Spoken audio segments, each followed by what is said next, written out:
Saya pernah mendengar hadis 70.000 orang yang masuk surga tanpa hisab.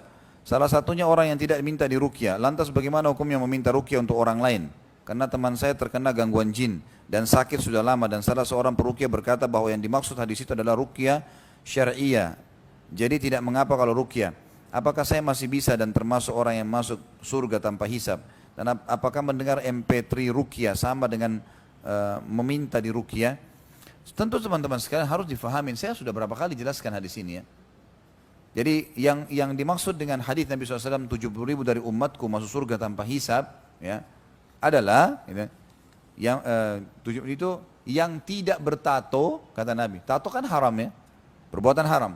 Yang tidak bertatayur, menggantung nasib pada benda.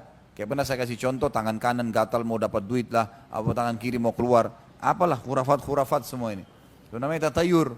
Hari Selasa sial lah, apalah tinggal begini, feng shui, rumah menghadap sini nanti sial, apa segala macam, cepat mati, ini semua dusta. Lalu kata Nabi SAW, dan orang tidak minta diruqyah. Coba teman-teman, ketemu nggak ini? Antara dua peringatan awal dengan ini kalau kita anggap ruqyah yang Nabi SAW sendiri ajarkan doa-doanya. Berarti di sini bukan ruqyah yang dimaksud, yang bacaan-bacaan mengobati dari sihir dan jin. Tapi ruqyah secara etimologi, secara bahasa. Ruqyah itu artinya bacaan yang ditiupkan secara bahasa. Maka di sini maksudnya adalah mantra-mantra. Dan orang yang tidak minta di mantra-mantra. Maksudnya adalah tidak minta ke dukun. Bukan orang yang sakit kemudian tidak minta ruqyah. Ada salah seorang ikhwah sering konsultasi sama saya. Beliau peruqyah. Dan beliau mengatakan pada saya, Ustaz, ada 10 pasien saya datang. Dia sampaikan masalahnya tapi nggak bilang, Ustadz kapan diruqyah? Jadi saya dengarin dulu masalahnya. Lalu kemudian setelah saya bilang, kayaknya bapak harus diruqyah deh. Nah itu yang saya tunggu Ustadz. Ustadz yang tawarin saya ruqyah, karena kalau saya yang minta nanti saya kena hadis ini. Loh gimana memahaminya ini? Masa Nabi SAW ajarin kita bacaan doa ruqyah kemudian Nabi larang? Hah? Apalagi ini bisa tidak masuk surga tanpa hisab. Kan tidak ketemu itu. Ini. Tidak ketemu.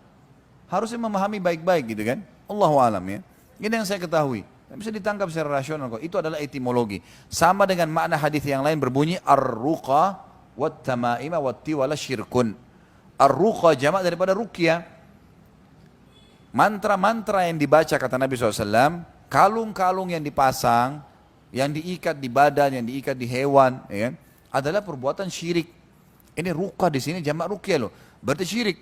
Berarti ruqyah syirik? Enggak, bukan itu.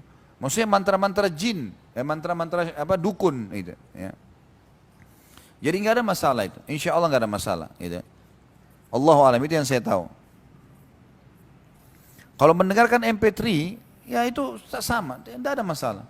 Kalau memang dia butuh ya, tapi tidak perlu teman-teman sekalian kita tersibukkan waktu kita, umur kita di situ ya. Nggak usah sibuk dengan itu, menghabiskan waktu, nggak usah. Kalau kita merasa ada gangguan, isti'adah. Ada gangguan ruqyah, nggak ada nggak usah gitu. Ya. Sibukkan diri dengan ibadah yang lain.